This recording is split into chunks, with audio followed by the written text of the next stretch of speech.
അല്ലാഹുവിന്റെ റസൂല് 14 നൂറ്റാണ്ട് മുമ്പ് പ്രവചിച്ചത് മുഴുവനും ലോകത്തൊരു സത്യമായി പുലർന്നു കാണുമ്പോ ബഹുമാനപ്പെട്ട അബുദാലുകൾ മുഴുവനും ഇമാം മഹ്ദിയെ കാണാൻ കഅബാലയത്തിന്റെ മുറ്റത്തിരിക്കുമ്പോ ഇസ്ലാമിക ലോകത്തിന്റെ പരിതാവസ്ഥയുടെ കഥ പറയുമ്പോ ഒരാൾ പറയും, അല്ലാഹുവിന്റെ റസൂല് പറഞ്ഞിട്ടുണ്ടല്ലോ, ഇസ്ലാമിക ലോകത്തിന്റെ പേരിൽ നരനായാട്ട് നടക്കുമ്പോ ഈ സമൂഹത്തെ ഒന്ന് കൈപിടിച്ച് നടത്താൻ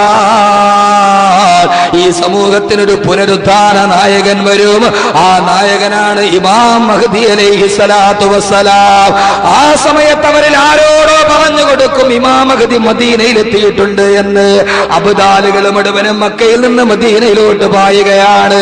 അബ്ദാലുകൾ മുഴുവനും മക്കയിൽ നിന്ന് മദീനയിലോട്ട് പായുമ്പോ തന്നെ അന്വേഷിച്ചിട്ട് ആളുകൾ വരുന്നു എന്നറിഞ്ഞ ഇമാം മഹ്ദി ആ സമയത്ത് മദീനയിൽ നിന്ന് മക്കയിലോട്ട് കിടക്കും.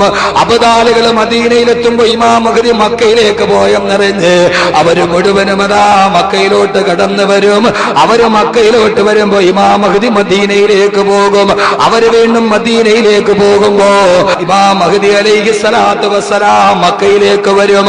അവസാനം അബ്ദാലുകൾ മുഴുവനും ഈ രാജ്യത്തിന്റെ പുനരുദ്ധാന നായകനെ അന്വേഷിച്ച് കഅബാലയത്തിന്റെ മുമ്പിലൂടെ നടന്നു പോകുമ്പോ അതാ കഅബാലയത്തിന്റെ വാതിലിന്റെയും മഖാമ ഇബ്രാഹിമിന്റെയും നടുവില് മുൽതസിമിലേക്ക് നെഞ്ചു ചേർത്ത് വെച്ചിട്ട് വിങ്ങിപ്പൊട്ടിക്കരയുന്ന ഇങ്ങി വട്ടിപ്പറയുന്ന 40 വയസ്സോളം പ്രായമുള്ള ഒരു മനുഷ്യനെ കാണുമ്പോ ആ സമയത്ത് അബ്ദാലുകൾ പറയും, ഇത് ഇമാം മഹ്ദിയാണ്, ഇത് ഇമാം മഹ്ദിയാണെന്ന് പറയുമ്പോ അദ്ദേഹം പറയുമില്ല, ഞാൻ ഇമാം മഹ്ദിയല്ല, ഞാൻ ഇമാം മഹ്ദിയല്ല, ഞാൻ ഇമാം മഹ്ദിയല്ല എന്ന് അദ്ദേഹം നിരാകരിക്കുമ്പോ എന്റെ പ്രിയപ്പെട്ട സഹോദരങ്ങളെ, ആരാ ഇമാം മഹ്ദി എന്നറിയോ?